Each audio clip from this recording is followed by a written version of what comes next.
দাদুর সঙ্গে ঘুরতে যাই। ও বট, ওটা না হ্যাঁ এখানে বাবা পুলিশ। বাবা পুলিশ, তো বাবা পুলিশ আমি তো জানি না।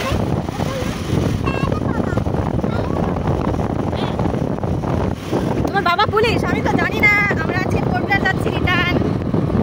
হ্যাঁ, নমস্কার বন্ধুরা, কেমন আছো? আশা করি তোমরা সকলে ভালো আছো। আমিও ভালো আছি। আমি নিশা, আন্দামানে থাকি। আজ আমি রঙ্গদে এসেছি। দেখতেই পাচ্ছ আমরা বোটের কাছে যাচ্ছি। আমি সবসময় তো ভিডিও ছাড়ি, কিন্তু কখনো অত ডিসক্রিপশন দিই, কখনো বলি না যে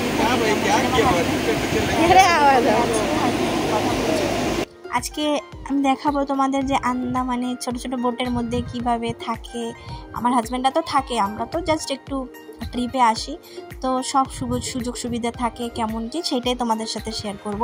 দেখতে থাকো। আর তোমরা বন্ধুরা যারা নতুন আমার চ্যানেলে ভিজিট করছো, প্লিজ সাবস্ক্রাইব করে যাও, একটা লাইক করে যাবে। আর যদি হয় কমেন্টস করো, তোমাদের যদি কিছু পছন্দ হয়, কিছু জিজ্ঞাসার থাকে তো আমাকে নিশ্চয়ই জানাবে। আর আমাদের আন্দামানে চারিদিকে জল, তো এখানে বোট ছাড়া তো উপায় নেই, বেশিরভাগ জলের জায়গা।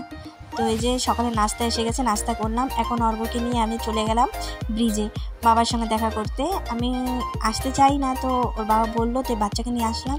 অর্ঘ্য জল খুব ভালোবাসে, তার জন্য অর্ঘ্যকে নিয়ে আমরা এসে গেছি। এখানে বসে আছি, বসে আমরা দেখছি।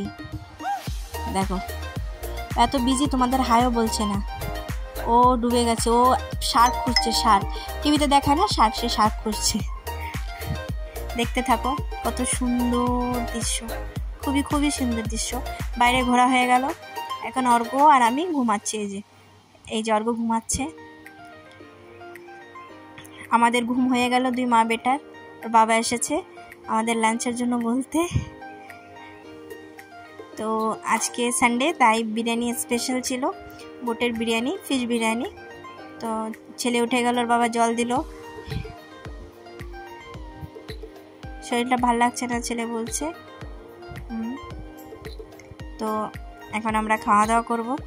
দেখো বন্ধুরা, বলতে গেলে বোটে একটা ঘরের মতনই। এইসব বাসে সফর করলে কি হয়, এক জায়গায় বসতে থাকতে হয়। বোটে সফরে কি তুমি সারা জায়গায় হাঁটাচলা করতে পারো। আর আন্দামানে কিছু কিছু আইল্যান্ড আছে বোট ছাড়া যাওয়াই যায় না, যেরকম হ্যাভলক, নীল, লং আইল্যান্ড বলো, অনেক জায়গা আছে। রস স্মিথ, তারপরে ডিগলিপুরের ওই সাইডে সাউথের দিকেও কতগুলো আছে। আর যেরকম হার্ডবে, কার নিকোবার, এসব জায়গা তুমি হেলিতে বা এসে যেতে পারো। এই যে আমি হাজব্যান্ডের জামা ছিল বাথরুমে, তো সেটা ধুয়ে দিলাম, ভিজানো ছিল দেখলাম, তো ভাবলাম ধুয়ে দিই। এখানে বাথরুমে সব ফেসিলিটি থাকে।